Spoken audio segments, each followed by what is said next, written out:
In the dark of night, over the Red Sea, a pilot struggles to control his passenger jet.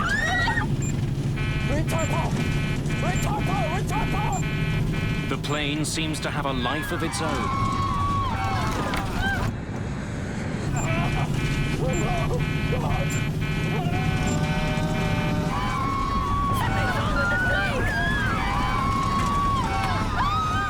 I heard a scream, a noise. After that, I didn't hear anything.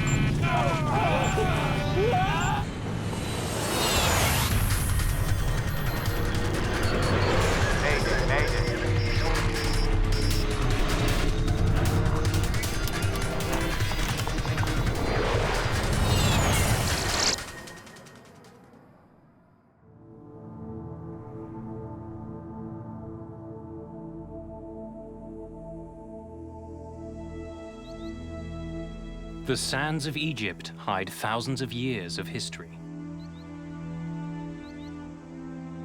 Monuments to ancient civilizations dominate the landscape.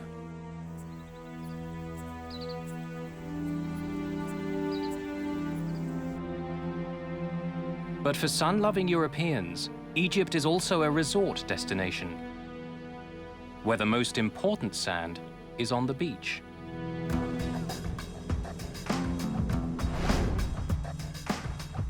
The town of Sharm el-Sheik is several hundred kilometers southeast of Cairo. Perched on the Red Sea, it's a natural destination for people looking for a little rest and relaxation. Sharm el-Sheik is quite popular with Europeans, but the reason is, where can you get very warm sea with a 5-hour flight? And you have the Red Sea, which is crystal clear, beautiful mountains. It's just extraordinary. The city's popularity is growing. More than 4 million people a year use Sharm el-Sheik's airport. In the early days of 2004, tourists aren't the only ones drawn to the local beaches. British Prime Minister Tony Blair is also in the region visiting Egyptian leader Hosni Mubarak.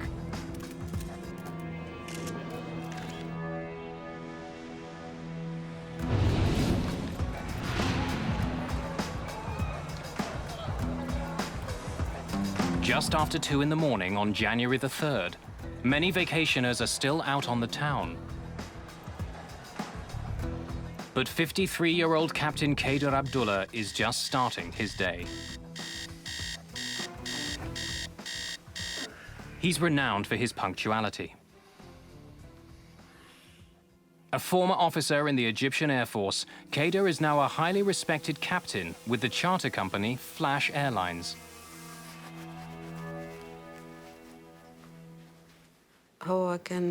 He always liked to pack his own suitcase. He wouldn't let me do it for him. He always said, I would like to prepare my own things to make sure I don't forget anything. He was very precise on what he wanted and what he would take with him.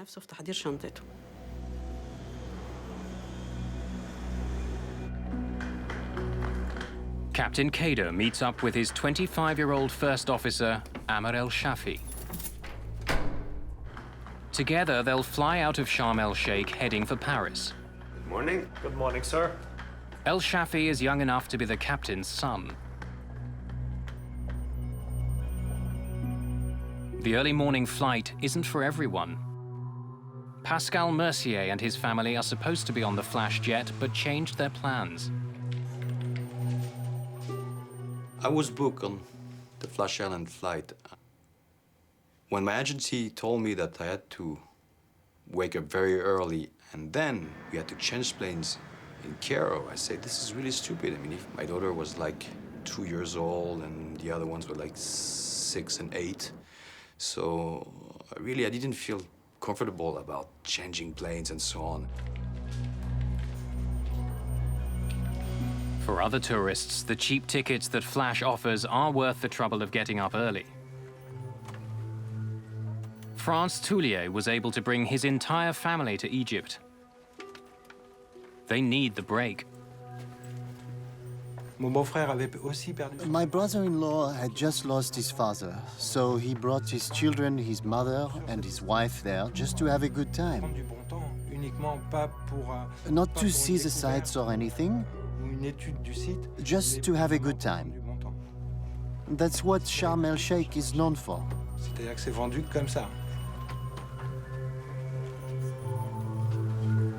Fatima Hijaji is also heading back to Paris after a vacation in Sharm.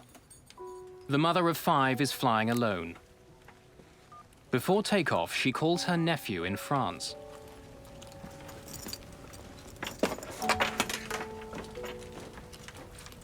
Hi.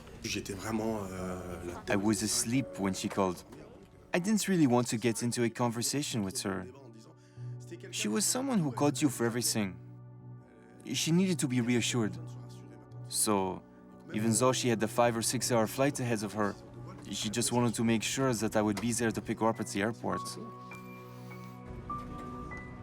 In all, 148 passengers and crew settle into their seats aboard the jet. It's 5 a.m. In the cockpit, Ashraf Abdel Hamid is the 3rd member of the crew. He's training as a first officer, although he's worked for years piloting corporate jets. Temperature 12, dew point 01. None of the crew members are happy with the poor quality of the weather information they're getting from the local air traffic controller. They didn't say sky clear, they said clouds and sky clear. How? The two are opposite. Ask him about ceiling. No ceiling and clouds and sky clear.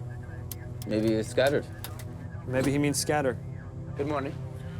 The captain is also frustrated that one of his instruments isn't working.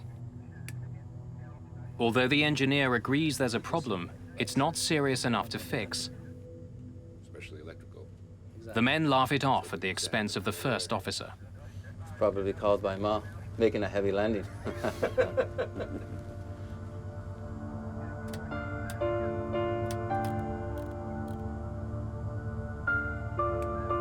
Good morning, ladies and gentlemen. On behalf of Captain Kader and his entire crew, we welcome you on board Flash Airlines Boeing 737-300.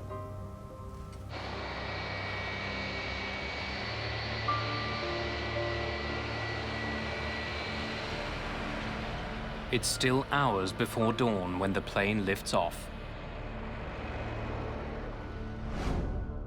The Flash Airlines flight will head out over the Red Sea before turning towards Cairo.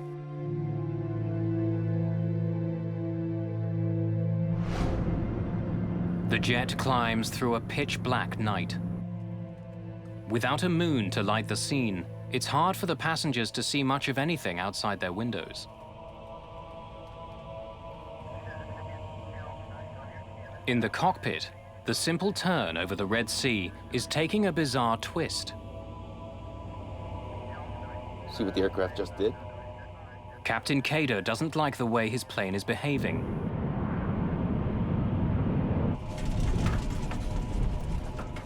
Turning right, sir. What? Aircraft is turning right. Turning right? How turning right? The plane is supposed to be turning left on its way to Cairo. Instead, it's turning in the opposite direction.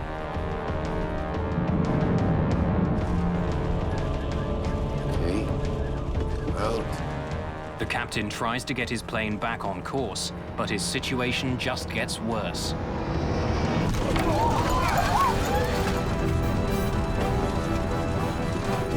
Overbank. Knowing he's in trouble, the captain tells the first officer to engage the autopilot. Autopilot! Autopilot!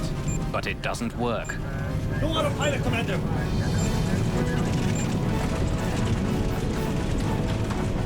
The 737 is now flying almost completely on its side. Something's wrong with the plane! The plane gains speed as it spirals towards the Red Sea. Just minutes after takeoff, the plane is out of control. Diving towards the water, it's traveling at more than 700 kilometers an hour. Everyone on board is running out of time.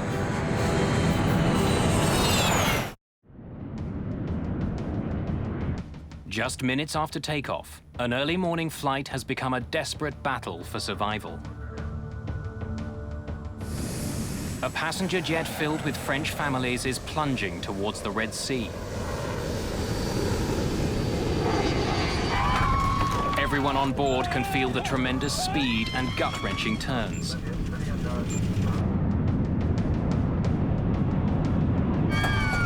The enormous G-forces are making it difficult for Captain Kader Abdullah to fly the plane. Ashraf Abdel Hamid, the third member of the flight crew, tells the captain to slow the plane down. Retard power! Retard power! Retard power! The plane is traveling so fast it's threatening to tear itself apart. After flying almost upside down, the crew is finally beginning to bring their plane under control.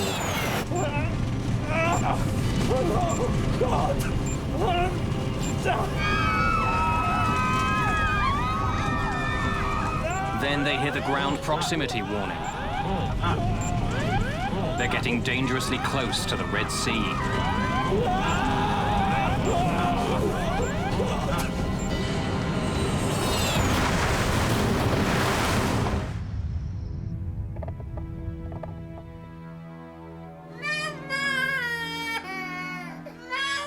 Pascal Mercier and his family are staying at a beachfront hotel. My daughter woke up suddenly screaming like hell, screaming like if something happened. I didn't hear the crash, but maybe she did. It's okay.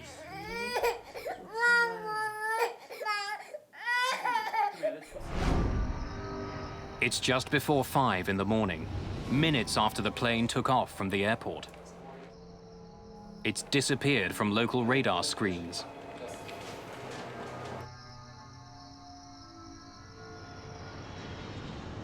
By the time the sun rises, the crash site is found, but there's little for rescuers to do.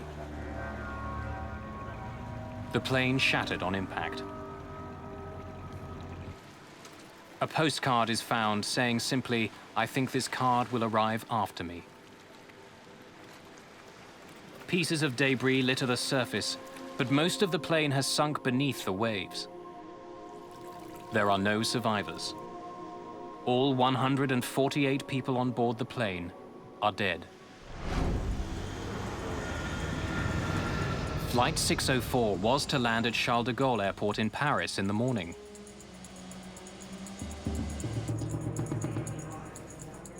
As family and friends wait, officials list the plane as delayed and then slowly break the news of the accident. They ask me, "Are you waiting for someone from Sharm el-Sheik?" You say, "Yes." Then they say, "Could you come with us? We are going to take you to a hotel. At the hotel, we'll explain it all to you." It was very strange since we were greeted in an hotel and we passed people who were leaving happy because they were looking for the same information as us, but their families were not on the list. They came with a paper in hand. "Here, yes, Madame Hijaji, Fatima. We apologize that you have to learn it this way, but she's dead." Later, on his voicemail, Mohammed Hijaji hears Fatima's message sent during the flight. I heard a scream, a noise. After that, I didn't hear anything. Captain Kader's wife hears about the crash from her son. My son called me from abroad and told me that he had heard there was an accident in Flash Airlines.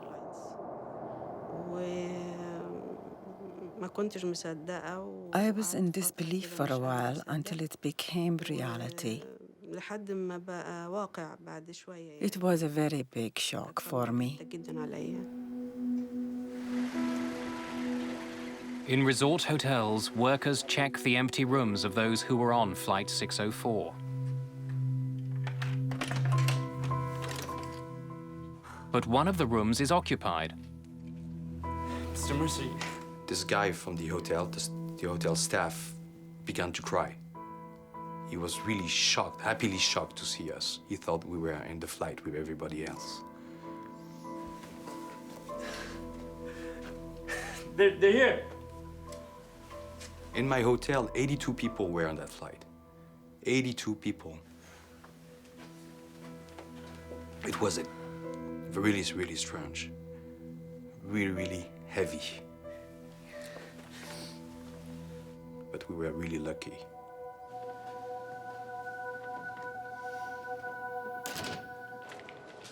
There had been no Mayday call from the plane, no warning to air traffic control that something was wrong. With the plane crashing just minutes after it left the airport, there are immediate concerns that a bomb had brought the jet down. The plane had just taken off, and it looked very strange why this accident happened so quickly after takeoff. When investigators examined the plane's flight path, they discover it would have gone directly over the town where Egyptian leader Hosni Mubarak kept a vacation home. It's also close to the house where British Prime Minister Tony Blair and his family were staying. Blair and his family were supposed to leave from the same airport that day. Security around the Prime Minister is immediately heightened. 2 days after the crash, authorities receive a phone call. Terrorists from Yemen claim responsibility for the crash. They say it's a protest against a French law banning the Muslim headscarf, the hijab, in public schools.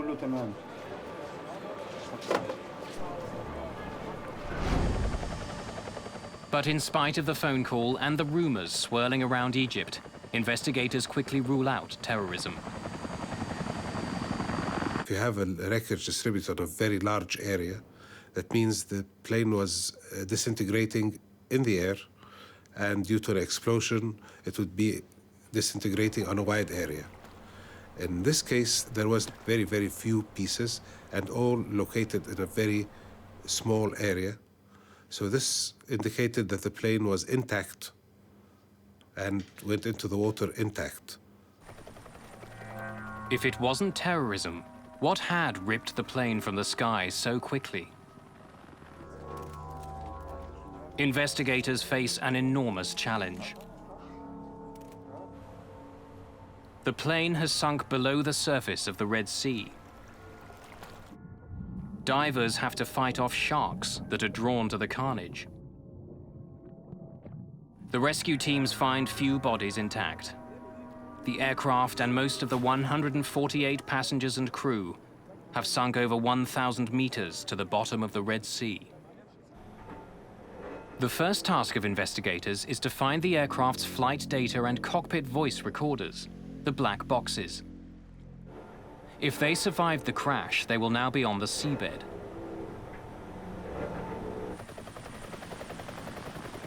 But this part of the Red Sea has never been charted. With so many French tourists involved, the French government offers to help in any way it can. The French immediately responded by sending a boat specially equipped with robots to search the bottom of the sea. But the wreckage is too deep. The sub that the French boat has can't survive the enormous pressure at the bottom of the sea. The investigators desperately need another submarine. But they're running out of time. The black box transmits a radio signal, but the battery only lasts for 30 days. If investigators can't find it within a month, the mystery of Flight 604 may never be solved. Getting to the black boxes before the time the pingers stopped transmitting was always a very worrisome aspect to all the investigation team. Everybody was working 24 hours, round the clock, to try to salvage these and try to locate them first. While the recovery effort continues, family and friends of the victims begin to mourn those who died. They pressure investigators to solve the mystery. It's the biggest air disaster involving French nationals, the biggest in the history of civil aviation. American, French, and Egyptian experts join forces. While waiting for the plane's black boxes to be recovered, they also begin focusing on Flash Airlines itself. Flying just 2 planes, it was one of a number of low-cost charter companies that had been competing for customers in Europe. In the last 10 years, there had been a rapid expansion of budget airlines throughout this part of the world. Offering inexpensive, no-frills service, they fought for a piece of the holiday market. Seaside resorts like Sharm el-Sheik were one of the many destinations they serve. Now, one of the ways in which they provide this extremely cheap travel is by operating their airplanes 24 hours a day. Operating on such tight schedules means the planes are flown constantly. Former Flash passengers step forward to complain about other flights. There are a lot of stories. I was flying home after a vacation.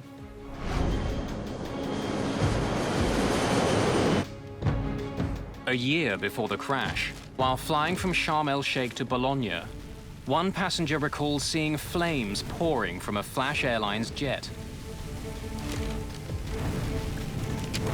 Hey! Hey! The engine's on fire! Look! Please! The flaming aircraft is forced to make an emergency landing. Investigators learned that in 2002, the Swiss Aviation Authority performed a surprise inspection on the same plane that would later crash. The pilot's oxygen masks are missing. There aren't enough oxygen tanks. Some of the cockpit instruments aren't working. It's enough for the Swiss to ground the flight for 8 hours until the company repairs the plane. A few days later, Flash Airlines was banned from flying in Switzerland. Another ban occurred in Poland. In Norway, tour operators stopped contracting with Flash. It's a rare event for an airline to be banned from operating into a country. They had to have done something dramatically wrong, especially when it comes to safety. With mounting concerns about the safety record of Flash Airlines, investigators combed through the company's paperwork. They discover that the most recent maintenance records for the plane that crashed were never duplicated. They've gone missing with the aircraft. The lack of having copies of the technical log and all of them being on board, of course, this is a violation. And civil aviation here issued very clear instructions that this should not happen. The French authorities agree that there are serious questions about Flash. They now ban the company from flying in France. While there are concerns about the state of the company's planes, there are no such issues when it comes to the crew of Flight 604. Captain Kader was considered not only a flying ace, but a national war hero for his performance in the Yom Kippur War.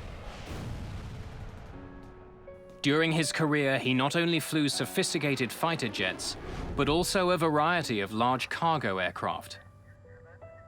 He had over 7,000 hours of flying experience, as well as 2,000 hours as a flight instructor. All the evidence shows that Captain Kader was a model pilot. With the aircraft and its black box data recorders still hidden deep under the Red Sea, investigators wonder, was this a case of a superb pilot fighting to save a decrepit plane? See what the aircraft did?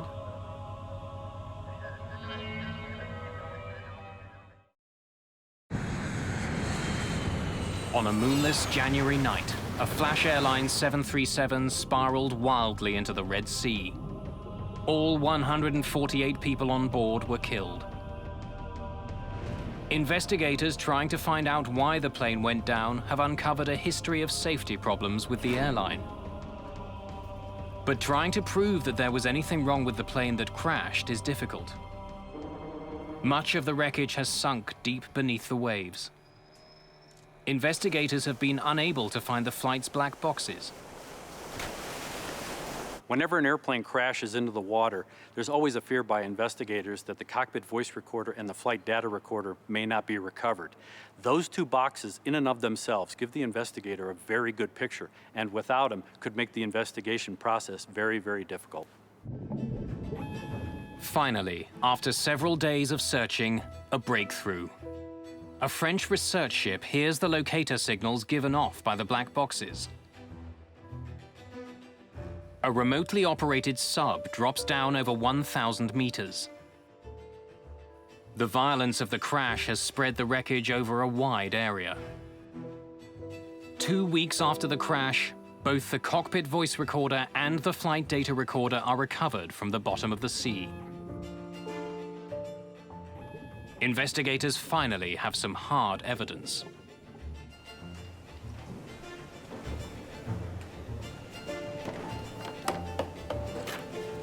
The Egyptian, French, and American team examines the critical devices in Cairo. After the two black boxes are found, the salvage effort wraps up. Other than a select number of small pieces, the rest of the plane is too deep to recover. The cost to continue would be too great. Without the wreckage itself, investigators concentrate on what they do have. They hope the black boxes will recreate the final minutes of the doomed plane.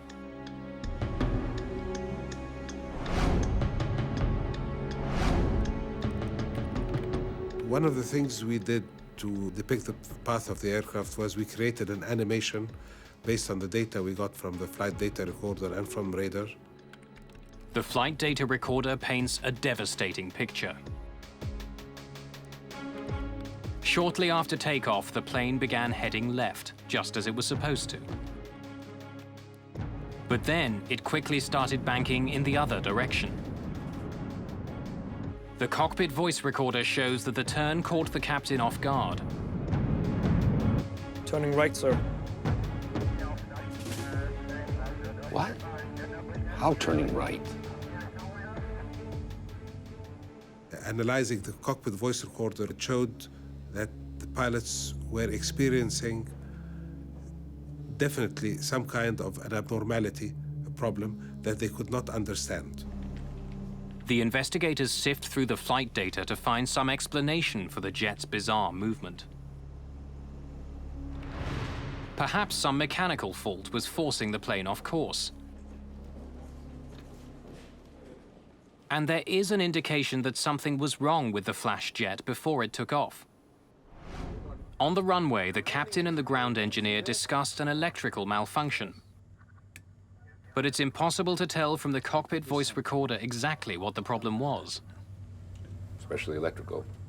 On n'a pas de certitude sur le dispositif. We can't be sure which equipment was being referred to by the aircraft captain and the engineer when they were discussing faulty equipment. Not enough parts were brought up from the bottom of the sea to be able to determine that. Pour pouvoir dire. And tragically, the ground engineer was also on the flight.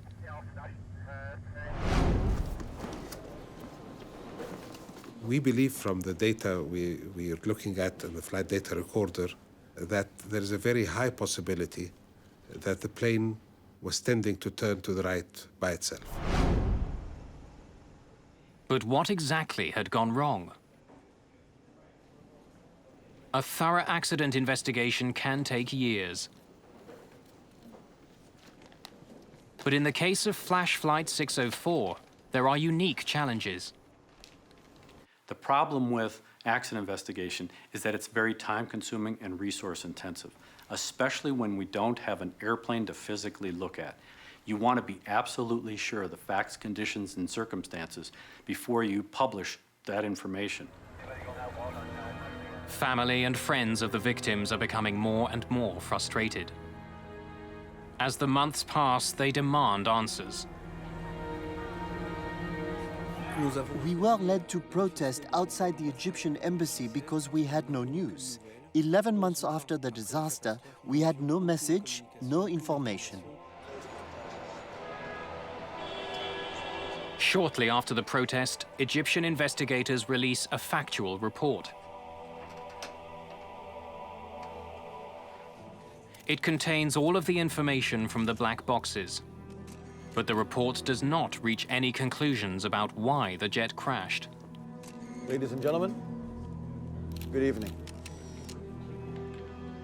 With a situation as complicated as this one, the investigators don't yet have any answers. The only thing they can do is to keep looking.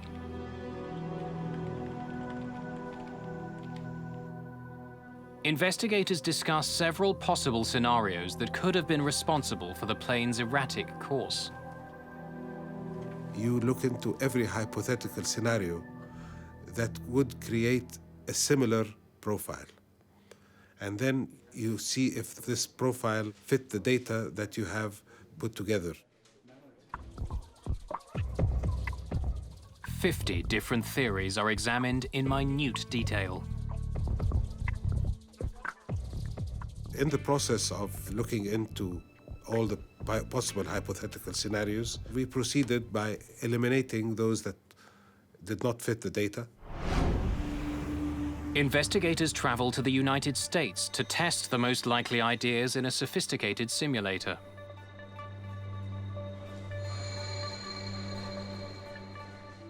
If they can force the simulator to repeat the movements of the flash jet, they might be able to figure out why the plane crashed. The results are brought back to Cairo. There are only 4 mechanical faults that could have produced the flight path of the doomed jet. Investigators believe the key to the crash is to find out why the plane began turning off course. These 4 scenarios were all related to what would cause an uncommanded bank. So we were left with these as causes that we could not rule out. 2 of the scenarios involved the spoilers on the plane's right wing. Spoilers lift up from the top surface of the wing, slowing it down. By producing drag or spoiling the airflow, they help turn the aircraft. If the pilot's control wheel or the cables that connect it to the spoiler jammed, it could have forced the plane off course. Problems with the spoilers are one explanation, but there's no physical proof. And while there were maintenance problems with flash planes, none of them had to do with the jet's spoilers. The team searches for another explanation. Another potential cause of the crash is the plane's ailerons. This part of a plane's wing controls the angle of a plane's turn. A malfunctioning aileron could have caused the plane to roll to the right. Again, if the crew couldn't fix the problem, the plane would have begun to spiral into the sea. While so-called aileron trim runaway would create a flight path like the one seen during the crash, once again, there's no physical proof to support the theory. And typically, aileron trim runaway can be physically overcome by pilots. All he would have had to do was overpower using more force to move the control wheel in an opposite direction. Overbanked. When they listen to the cockpit voice recorder, the investigators are puzzled by the constant discussion of the plane's autopilot. Autopilot. The captain asked for the autopilot to be turned on, but it had no effect and the plane began to plummet to the sea. And earlier in the cockpit recording, investigators uncover another curious exchange. Captain Kader began the initial turn over the Red Sea manually, but decided to let the autopilot take over. Autopilot, The flight data recorder shows that the autopilot was indeed turned on as the plane climbed. Not yet. But then the captain appears to change his mind.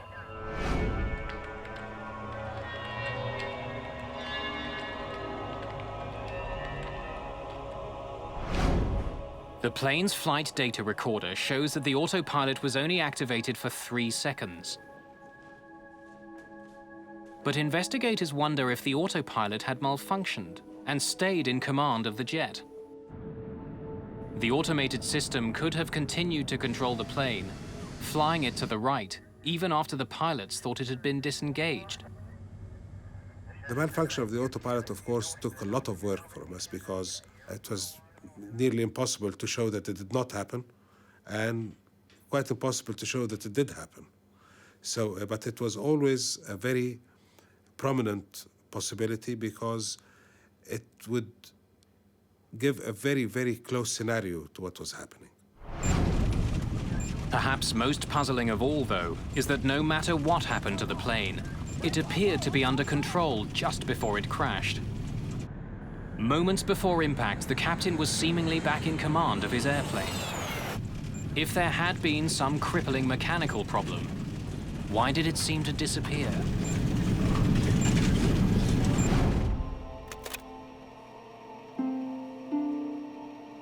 Some members of the team want to consider something besides mechanical fault: the pilots themselves. I think the major concern for the United States was that the human factors elements of this accident weren't thoroughly explored. Perhaps the high esteem given to Egyptian pilots was getting in the way. In Egypt, pilots are very respected, and in particular, Air Force pilots are very highly regarded. For the past 26 years, the country's president has been a highly decorated Air Force officer. In an environment like this, the pilot is somewhat immune to suspicion. When something goes wrong, the natural tendency is to blame the equipment. And on this flight, the pilot was a war hero with thousands of hours of experience. Studying the flight data recorders again, the investigators discover something peculiar. Even before the plane's bizarre turn to the right, 3 things all seem to happen at the same time. Instead of a smooth left turn, the plane begins to come out of its turn early.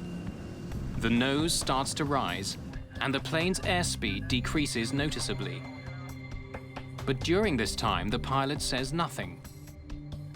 It seems that he's unaware of the changes to his flight path. I've flown out of Sharm el-Sheik at nighttime and in the same type of aircraft.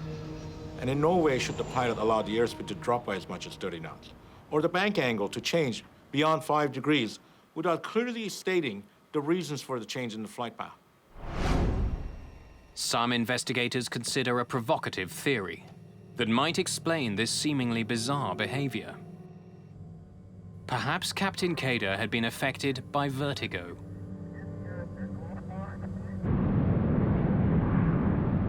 Vertigo is a physiological condition that would exist with any person, not just pilots, and it's based on the inner ear. Over a dark ocean, without a defined visual horizon, no ground lights, the pilot may not be able to perceive visually whether he was flying up, down, left, or right. And if the fluid in his inner ear was moving or he tilted his head, that may induce a sensation, a physiological sensation, that may cause the pilot to believe the airplane is flying straight and level when it's actually turning. The plane's flight path is ideal for creating a sense of vertigo. The Flash Airline jet took off into a moonless night. Captain Kader was flying manually and began to turn as he was climbing. Heading out over dark water, it would be very difficult using just his senses for Captain Kader to know exactly where he was. Roger, when ready, inshallah. Left turn to establish 306, Sharm VOR. It is actually a very high workload situation, and when there are no visual cues outside because it's a moonless night and you're over featureless territory with no lights in it, you really, as a professional pilot, should be totally aware of the fact that this is a situation in which you could get disorientated. It's a classic. It's happened so many times. It's killed so many people in the last 10 years.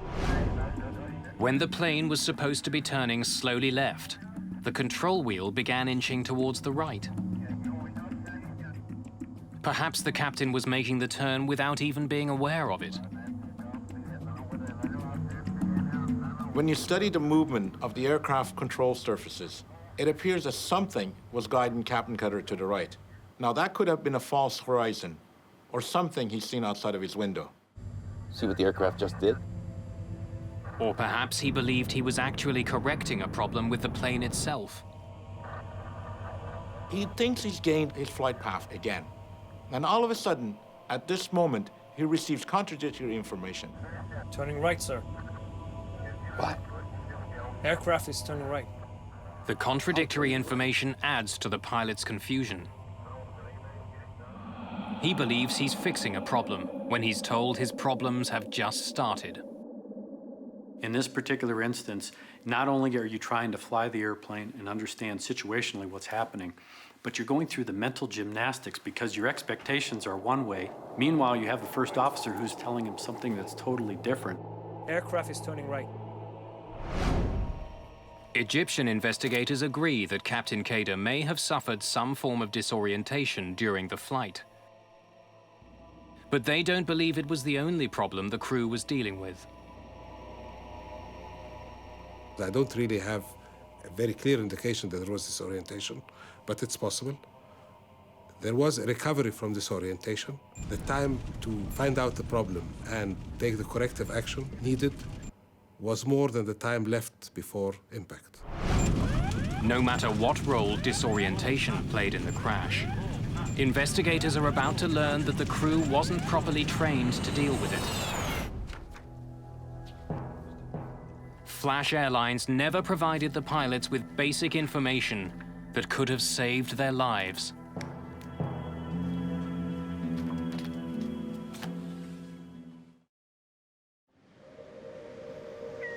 It's been 2 years since an Egyptian charter plane smashed into the Red Sea.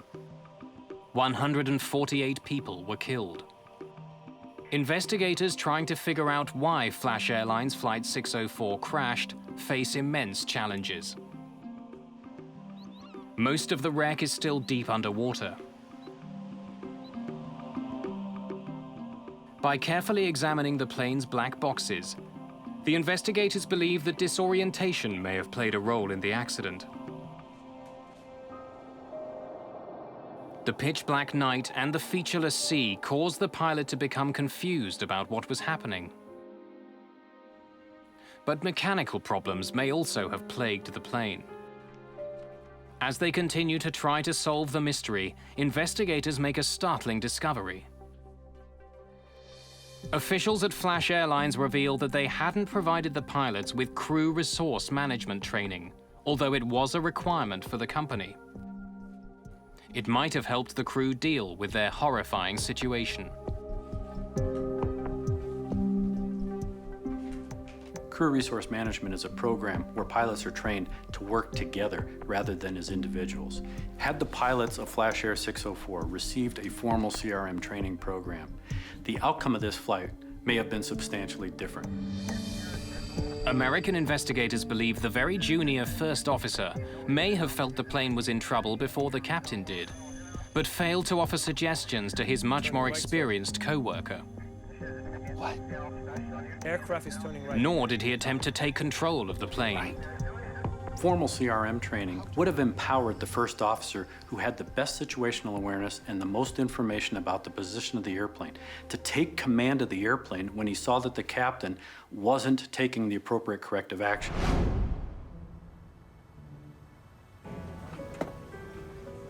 An earlier conversation in the cockpit before takeoff may reveal why the young first officer would have been reluctant to challenge the captain. Yesterday, we were coming in at dusk and the sun was 2-2. I felt I could hardly see the runway. And he's already saying, in sight. What in sight? Hey, sir. It may not have meant to be insulting, but it may have reinforced the first officer's feeling that he was the student and the captain was the teacher. I am unable to raise my eyes, and he says, in sight. Where in sight? It is going to serve as negative feedback. The young first officer is bound to hesitate. He doesn't want to be wrong again. He doesn't want to lose the respect of an Air Force general. In a crew, an effort must be made to bring together people who are able to co-pilot, not a crew in which one person pilots and the other person looks on without saying a word. But the captain and the co-pilot weren't alone in the cockpit. A third crew member with more experience than the first officer was also there. Maybe it's scattered. He too never said anything until the final seconds of the flight. Otherwise, how will we know when we clear the cloud? We hear him speak very clearly and very openly all during the time before the engine startup. He was in conversation with the first officer and with the captain. So this experienced person, being very quiet all through, we believe that if he saw any of the crew members doing something that he should not be doing, or not doing something that he should be doing, would have said something. Retard power! Retard power! The only word he said was, retard the throttles at the later stage of the event. Shows that that's the only thing he saw that should be done. Even if the co-pilot had taken control sooner, there's no way to know if he could have saved the jet. Whatever took place on Flight 604 happened quickly. And since the plane had just taken off, the crew had little time to react before they crashed into the sea.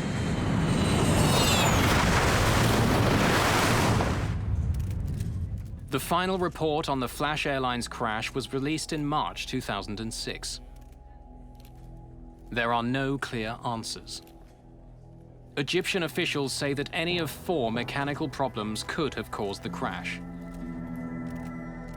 They say disorientation may have played a role, but it's not the reason behind the accident. American investigators refuse to blame the plane.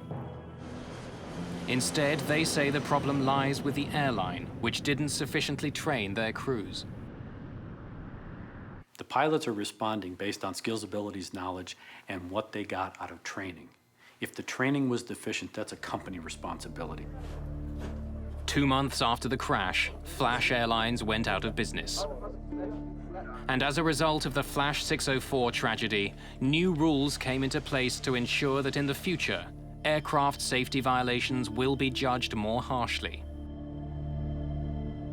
The Flash Airlines crash gave the final political impetus to a move to create a European blacklist where if one state banned an airline, then all the other European Union states would automatically ban that airline also. The Egyptian investigation concluded with an important recommendation. We have recommended that some kind of training or awareness program should be made to be able to have a pilot observe another being disoriented early and what he should do to first maintain safe flight, second to pull the pilot from his disorientation back to orientation. Was there a mechanical problem at the heart of the crash? Investigators will likely never know. With so much of the plane still at the bottom of the Red Sea, questions will always remain for investigators and everyone else who was affected by the crash.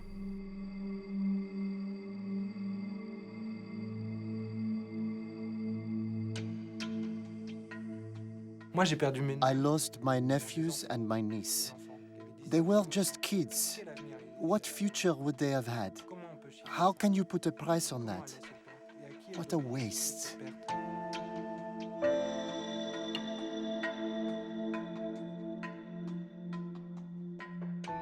The families will never be able to fully mourn, me included, because we'll never know what's really happened.